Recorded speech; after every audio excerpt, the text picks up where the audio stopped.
其實咧，我哋即係跟阿李師傅學過八段錦咧，佢真係教得好好㗎。引到你唔做你都唔得，你即係呢啲啊咁樣好叻係咪大功啊！雙手托天嚟三招，因為即係坐下費事好舒服㗎。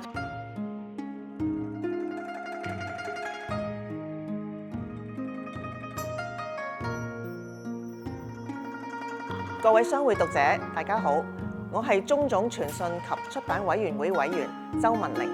今日好高興可以同另一位委員陳雲一齊嚟做訪問。今日咧，我哋好榮幸咁樣邀請咗著名嘅香港武術運動員李輝師傅接受商會嘅訪問，我哋一齊傾下武術，講下人生。你好啊，李師傅。你好。李師傅咧就喺2024同埋2025咧就協助我哋中總副委會咧就係一啲活動啦。咁你咧就擔任呢個武術總監。咁對於我哋一班冇武術基礎嘅姊妹咧，係咪有好多趣事啊？第一咧就係陳雲姐咧，你先至係正式嘅舞台總監，因為咧無論喺佈景啊，成個音樂咧俾到我好多嘅靈感啦。咁啊跟住啲委員們咧又個個又好勤力啦，無論係打線、打劍或者係即係好多款嘅嚇。咁最令到我非常感動嘅咧係當時主席係超霞女士啦，咁佢仲同我哋一齊打鼓。佢初初咧就有少少唔願意嘅嗬，後邊咧我哋鼓勵佢一齊嚟參與啦，佢做得好好。我相信佢又係一次好認真、好認真去做完呢件事。李師傅啊，我知道你多才多藝啊，曾經為幾套電影咧做過武術指導同埋演員嘅。咁呢啲咁嘅經歷咧，令點樣去影響你今日嘅武術教學咧？好有關係，因為當年嘅武俠片咧，咁我喺2年之間咧係做咗20幾套嘅替身，咁同埋咧好多男士咧，即係武師啊，都會係保護我嘅。有時譬如啪俾人哋硬一腳嗰啲咁嘅嘢咧，咁佢哋就會話替上替嚟替我嘅。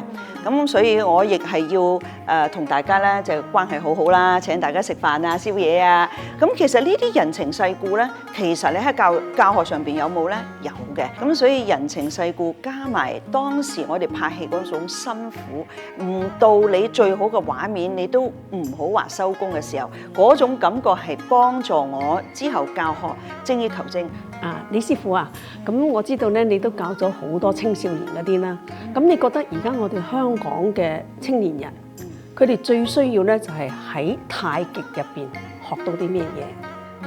太極入邊咧，當然係一個平衡啦。平衡之中咧，有我哋中國最古老嘅哲學，就係生生不息同厚德載物。咁亦即係話咧，喺小朋友讀書求學嘅時候咧，你要自強不息，對人嘅謙虛啊，叫厚德載物。呢兩樣嘢可能結合到咧，就係喺太極呢個權勢之中，因為每一招每一式都有變化，但係喺個變化之中，你要揾到一個開合之中嘅度，呢個度就係嗰個我哋話兩者嘅平衡啦。工商界人士做嘢咧，平時好忙㗎，咁如果我哋做到咧好忙好攰咧，李師傅可唔可以教翻我哋一招半式，等我哋可以即時咧舒緩疲累咧？我覺得咧係需要揉腹，個腹部要輕輕嘅，即係按摩你嘅腹部，做下呢個搓肚，大棚即係呢個叫大棚壓縮，向下邊按摩，吸呼吸呼。嗱，側邊係咩啊？肝同膽係咪啊？咁啊，肝膽係咪幫我哋即係消化功能去排毒啊？咁呢個搓完之後咧，就把個肚臍放喺個肚臍，吸呼。咁你同樣都要做到咩咧？你諗以裏邊嘅氣，即係你睇唔到，但係最重點就係呢一樣啦。肚臍嘅裏邊嘅氣啦，吸氣向上、向右、向下放鬆。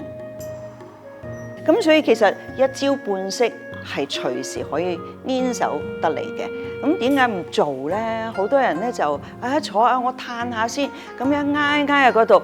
咁希望大家咧亦可以咧藉住我哋嘅頻道啦，多啲了解武術養生嘅運動項目啦。每日抽少少時間同自己身體傾偈，咁啊大家咧可以每日咧保持一個好好嘅狀態，每日都係一個最靚嘅自己。今日咧就好多謝阿李輝師傅咧，就接受我哋鍾總嘅訪問。咁仲教咗我哋咧一啲好實用嘅招式。